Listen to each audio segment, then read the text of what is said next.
Hello everyone, welcome back. आज हम discuss करेंगे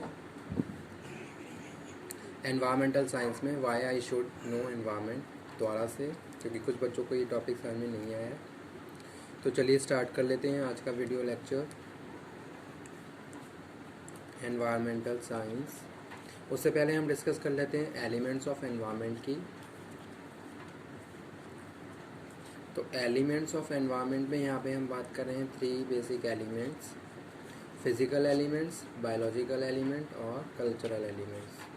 फिज़िकल एलिमेंट्स में यहाँ पे हम बात कर रहे हैं space, landform, water bodies, soil, rock and minerals. Biological elements यहाँ पे इंक्लूड करता है plant, animals, micro organism and man.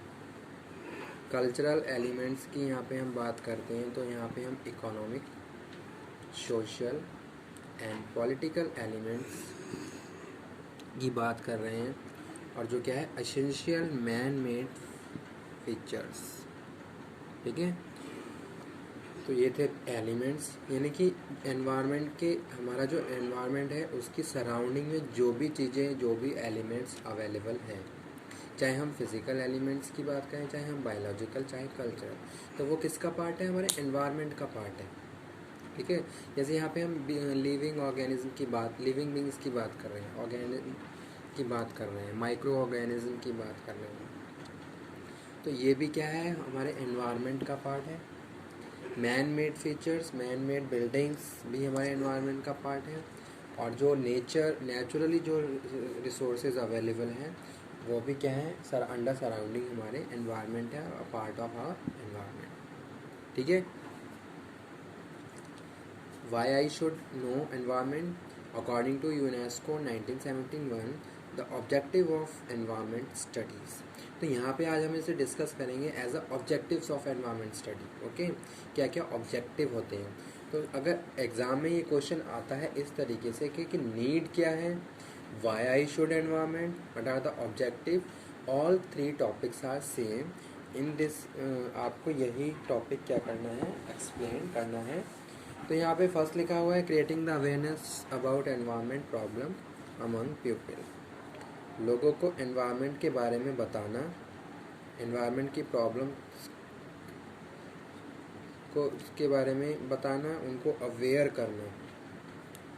तो उसके लिए हमें क्या करना है? हमें एनवायरनमेंट को समझना होगा, पढ़ना होगा, तभी हम, जैसे कि आज के टाइम में क्या है, आपने देखा होगा बहुत सारे प्रोग्राम्स गवर्नमेंट के द्वारा अरेंज कंडक्ट किए जाते हैं।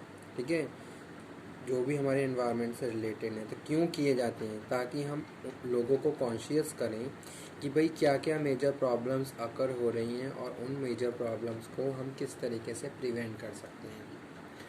ठीक है, तो आपने देखा होगा रिसेंटली न्यूज़ में बहुत सारे ऐसे फैक्टर्स, बहुत सारे ऐसे चीज़ें निकल के आई हैं जो हमारे एनवायरनमेंट को पोल्यूटेड करती हैं। जैसे कि पंजाब में आपने देखा होगा, या फिर आपने देखा होगा इंडस्ट्रियल एरियाज़ हैं, वहाँ पे किस तरीके से एनवायरनमेंट पे इफ़ेक्ट पड़ता है। तो ये सारी चीज़ें यहाँ पे हम बात कर रहे हैं creating the awareness about environment problem.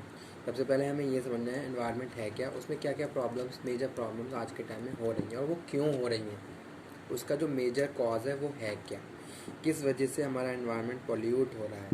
तो पहले तो उन सारी चीज़ों को जानना, समझना, और उनके लिए फिर कुछ प्रिवेंटिव एक्शंस लेना।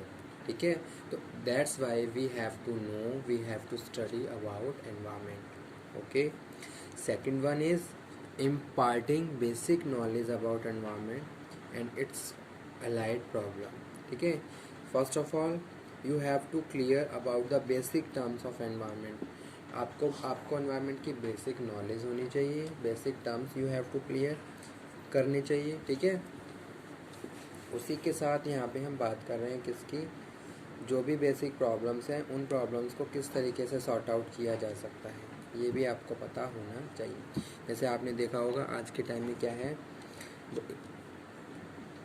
हमारी जो डे टू डे एक्टिविटीज़ हैं उससे हम एनवायरनमेंट को पोल्यूट करते हैं।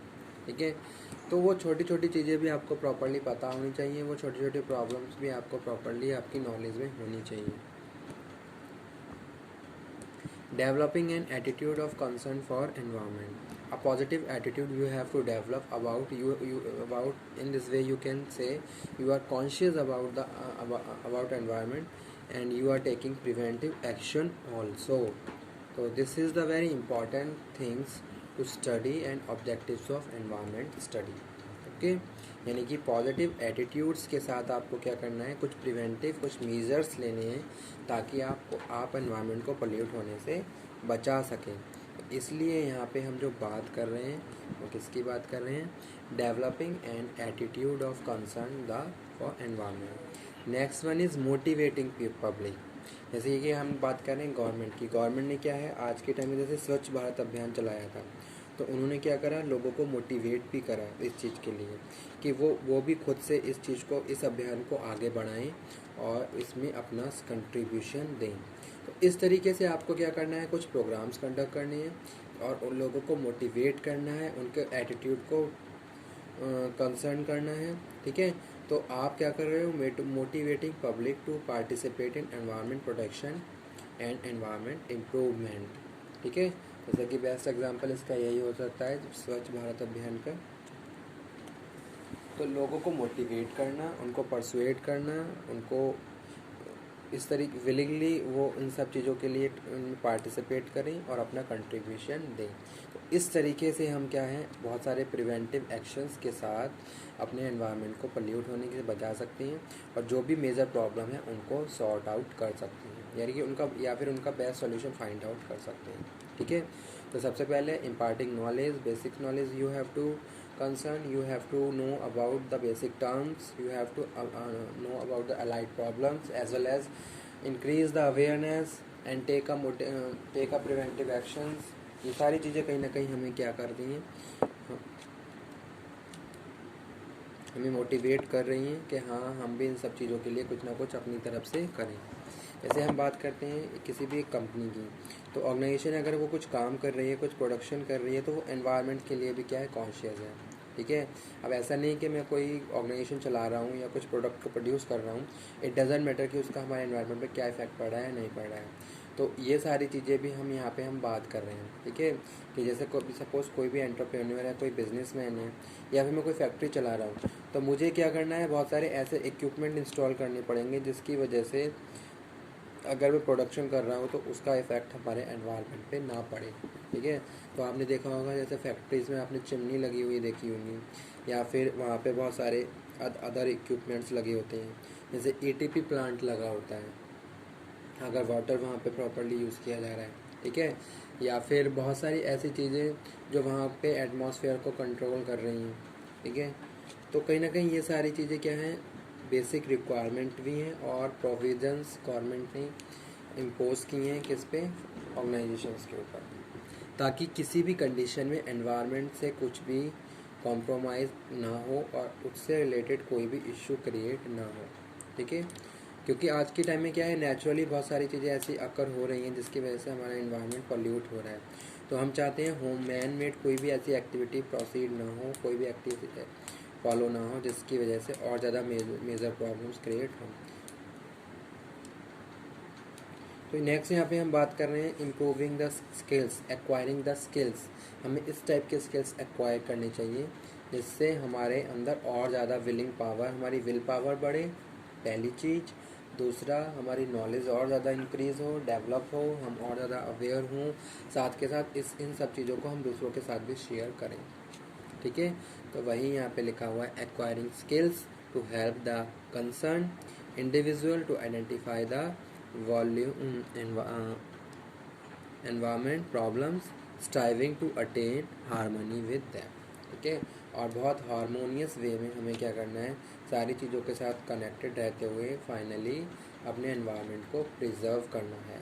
ठीक है, तो इसीलिए यहाँ पे हम बात कर रहे हैं, ये क्या थे, ये मेन ऑब्जेक्टिव्स ऑफ एनवायरनमेंट थे। ठीक है, अगर एग्ज़ाम में इस तरीके से कोई क्वेश्चन आता है, what are the main objectives of the environment study, तब आपको ये सारे पॉइंट एक्सप्लेन करने होंगे और प्रॉपरली इन सारे पॉइंट्स के बारे में आपको बताना होगा कि भाई किसी भी अगर हम एनवायरनमेंट की बात करें तो ये मेन ऑब्जेक्टिव्स होते हैं एनवायरनमेंट को स्टडी करने के लिए। और साथ के साथ इस तरीके से हम कह सकते हैं कि why I should know environment, these are the reason, so we can say that we must know about our environment. ठीक है,